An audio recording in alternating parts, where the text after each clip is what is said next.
The phone buzzed at 8:47 p.m., just as I was opening my third beer and settling into the couch. Jessica's name lit up the screen, but something felt off the moment I answered.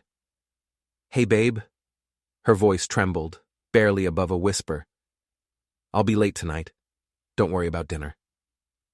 Before we dive deeper into this story, I have one small request. Please subscribe, drop a like, comment, and hit that hype button to boost this channel so more people can discover these incredible Reddit stories. That's when I heard it.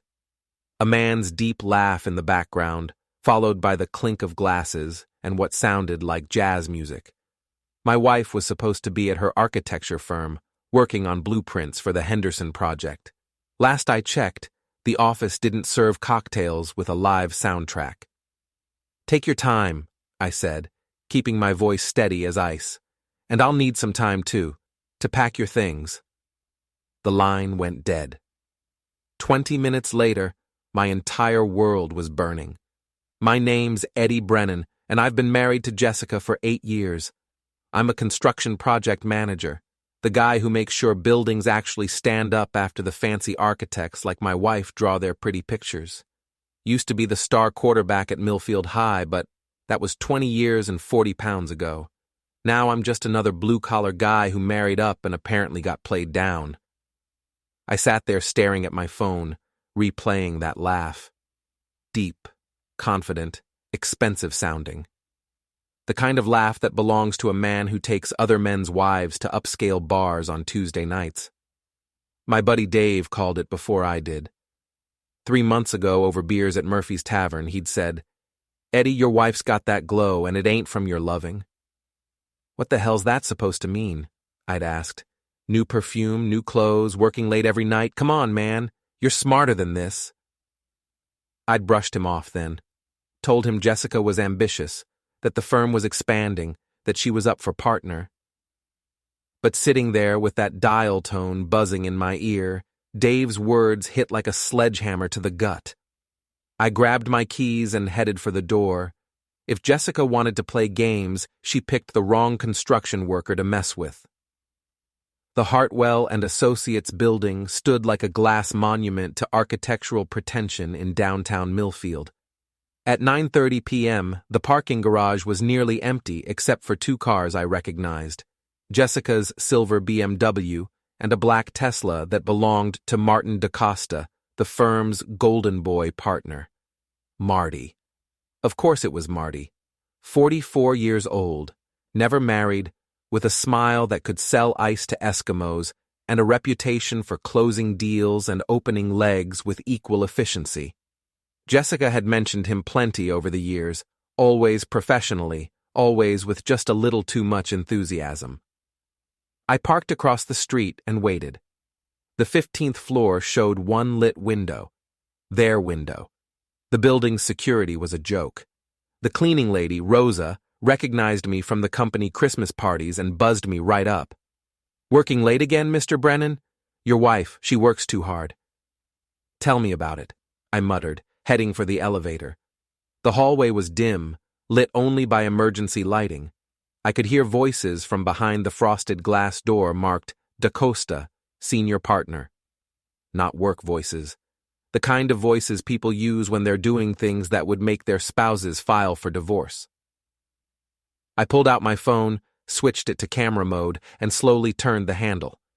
The door opened to reveal my wife of 8 years bent over Marty's mahogany desk, her skirt hiked up around her waist, his hands tangled in her hair. The expensive whiskey I'd smelled on her breath sat open on his credenza, along with 2 crystal glasses and what looked like a hotel room keycard. I snapped 3 photos before Jessica's eyes met mine in the reflection of the window. "Eddie!" She scrambled to pull her clothes together, face flushed with panic and guilt. "This isn't... We were just... working late?" I finished, keeping my voice conversational.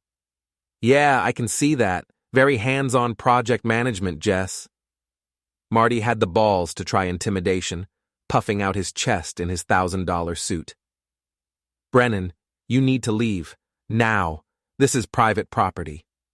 I walked over to his desk, picked up the bottle of Macallan 25, and examined the label. Nice whiskey, Marty. What's this run? About 400 a bottle? Eddie, please, Jessica started. Shut up, I said, not looking at her. Adults are talking. I held up my phone, showing them the photos. Smile for the lawyer, kids. These are going to look great in divorce court. That's when I accidentally knocked over the whiskey bottle. Funny how accidents happen when you're emotionally distraught. The amber liquid splashed across Marty's suit, his leather chair, and his precious Persian rug. Oops, I said. Guess I'm clumsier than I thought. Marty's face turned the color of a fire engine. You son of a bitch. Do you know what you just did? Yeah, I replied, heading for the door. I redecorated. And Marty, if you come near my house, I'll redecorate your car with a crowbar. Have a great evening. I was halfway to the elevator when he shouted after me. You're finished, Brennan! You just made the worst mistake of your life! I turned back, grinning. You mean getting married or busting your office quickie? The next morning, Jessica tried the gaslight routine over coffee. Claimed I'd misunderstood what I saw, that she and Marty were discussing a merger proposal, that the photos were taken out of context. Right, I said, buttering my toast. Is that what they're calling it now? A merger proposal? Eddie, you're being ridiculous. Am I?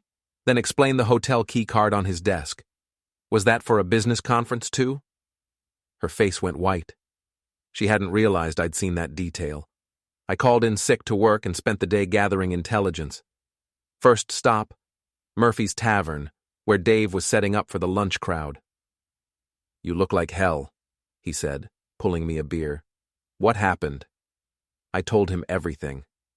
Dave whistled low and shook his head. Marty DaCosta, huh? That explains a lot. You know what Tony was saying last week? Tony was Jessica's gossipy friend from yoga class. The woman knew everyone's business before they did. Tony said Jessica's been asking about divorce lawyers, said she wanted to know how asset division works when one spouse makes significantly more than the other. My blood turned to ice water. She's been planning this. Gets worse. Tony also mentioned Jessica asking about prenups, whether they're still valid if one party commits fraud. I stared at my beer. What kind of fraud? The kind where a construction manager might be skimming from project budgets. The kind that would void a prenup and leave said construction manager with nothing. That's when it clicked. Jessica wasn't just cheating, she was setting me up. My next stop was the Hartwell building. This time I wasn't there for Jessica. Trina Walsh, Jessica's assistant, was a 26-year-old architecture graduate stuck doing coffee runs and filing. She'd applied for Jessica's position twice and been passed over both times. If anyone had dirt on my wife, it would be Trina. I found her at the lobby coffee cart, looking miserable. Trina? Eddie Brennan, Jessica's husband. She looked up, startled. Oh, hi, Mr. Brennan. Can we talk? Privately? We walked to a nearby park. I bought her lunch and got straight to the point. I know about Jessica and Marty. What I don't know is how long it's been going on. Trina's eyes widened. I shouldn't. Trina, my wife is trying to destroy me. I'm not asking you to lie. I'm asking you to tell me the truth. She was quiet for a long moment. Then, 6 months. Maybe longer. She's been using company funds for hotel rooms, calling them client meetings, and Mr. DaCosta's been approving her expense reports without question. Do you have copies? I process all the paperwork. She paused. Jessica's been horrible to me. She takes credit for my work, makes me work weekends, treats me like garbage. I was going to quit next month. I pulled out my wallet and handed her a gift card I'd bought on the way over. This is for helping me understand what's been happening to my marriage, not for anything illegal, just for being honest. That evening, Trina emailed me 6 months of expense reports, hotel receipts, and credit card statements. Jessica and Marty had been living it up on the company dime, staying at 5-star hotels, eating at restaurants that cost more than I made in a week. But the real bombshell was in the notes section of Jessica's expense reports. She'd been billing client meetings with companies I recognized, companies that were bidding against my construction firm for major projects. My wife wasn't just cheating on me. She was selling my business secrets to finance her affair. Time for Phase 2. I spent 3 days planning Marty's comeuppance. The man drove his Tesla like it was a religious symbol, parking it in the same reserved spot every morning, polishing it every weekend. He'd posted about it on social media, called it his baby. Time to give his baby a makeover. Wednesday night, I visited the fish market. Thursday morning at 3 a.m., I paid Marty's Tesla a visit. The locks were electronic, but I'd learned a few tricks from my buddy Carlos, who ran a locksmith business on weekends. I carefully removed the interior panels and packed fish guts into every crevice I could find, under the seats, in the air vents, behind the dashboard. Then I plastic wrapped everything and put the panels back. Set the climate control to maximum heat and recirculation. Left a note on his windshield. Drive of shame, courtesy of Mr. Brennan. By 10 a.m., half of downtown Millfield was talking about the mystery of Marty's stinking Tesla. The smell was so bad he couldn't drive it. Had to call a tow truck and spend $2,000 getting the interior completely replaced. But that was just the appetizer. Phase 3 required Dave's help. He'd been hired to cater the Hartwell & Associates annual client appreciation party, and he needed an extra server for the evening. "You sure about this, Eddie?" he asked as we loaded the catering van. "This could get ugly." "It's already ugly, Dave. I'm just making it visible." The party was everything I expected. Overpriced wine, pretentious conversation, and my wife playing the perfect professional while hanging on Marty's every word. She was wearing a new dress I'd never seen, probably bought with company funds. I worked the room quietly, serving drinks and gathering intelligence. Heard Marty bragging to clients about his inside information on upcoming construction bids. Watched Jessica laugh at his jokes while wearing the diamond bracelet he'd obviously given her. At 9 p.m., I made my move. "Ladies and gentlemen," I announced, stepping up to the presentation screen, "I have a special slideshow tonight, courtesy of Hartwell & Associates' finest." Before anyone could stop me, I'd connected my laptop to the projector. The first image filled the screen. Jessica and Marty in their office embrace, timestamp clearly visible. Gasps echoed through the room. Jessica's face went white as paper. "This is just the beginning," I continued, clicking to the next slide. "Here we have 6 months of hotel receipts all billed to company accounts. Notice the pattern of Tuesday and Thursday client meetings that somehow required overnight stays." Click. Credit card statements showing dinners for 2 at restaurants that don't serve business lunches. Click. And my personal favorite, text messages discussing which of my construction bids to share with competing firms. The room erupted. Clients started talking angrily among themselves. The other partners looked like they wanted to disappear into the floor. Jessica tried to run, but I wasn't finished. "Oh, and Marty?" I called out. "How'd you like the fish special I left in your Tesla? Consider it a preview of how your reputation's going to smell from now on." That's when Marty lost it completely. He lunged at me, but I'd been expecting that. Sidestepped him easily and let him crash into the catering table. Shrimp and cocktail sauce went everywhere. "Assault in front of witnesses," I said calmly. "That's going to look great in court." Security escorted me out, but the damage was done. By morning, half the city knew that Hartwell & Associates' golden boy was a cheating, embezzling snake, and my wife was his accomplice. Jessica came home that night to find her suitcases packed and sitting on the porch. The fallout was swift and brutal. Hartwell & Associates fired both Jessica and Marty within 48 hours. The state licensing board opened an investigation into their expense account fraud. Jessica's friends, led by the suddenly righteous Tony, turned on her like wolves. But Marty wasn't done fighting. Friday night, during the worst thunderstorm Millfield had seen all year, he showed up at my house. I was ready for him. I'd spent the afternoon setting up security cameras and preparing what I like to call home field advantage. When I heard his car in the driveway, I was waiting. He kicked in my back door like some kind of action hero, soaking wet and screaming about how I'd destroyed his life. What he didn't expect was the construction wire I'd strung across the doorway at ankle height. Down he went, face first, into the mudroom floor. "Breaking and entering, Marty," I said, standing over him with my phone recording. "That's a felony." He scrambled to his feet, swinging wild punches. I backed into the living room, letting him chase me, letting the cameras catch every second of his rage. "You ruined everything," he screamed. 20 years I built that firm. 20 years. "And you threw it away for a piece of ass," I replied. "Seems like a fair trade." That's when Jessica showed up with her parents, probably hoping to retrieve more of her things. Instead, they found Marty destroying my living room while I documented everything on video.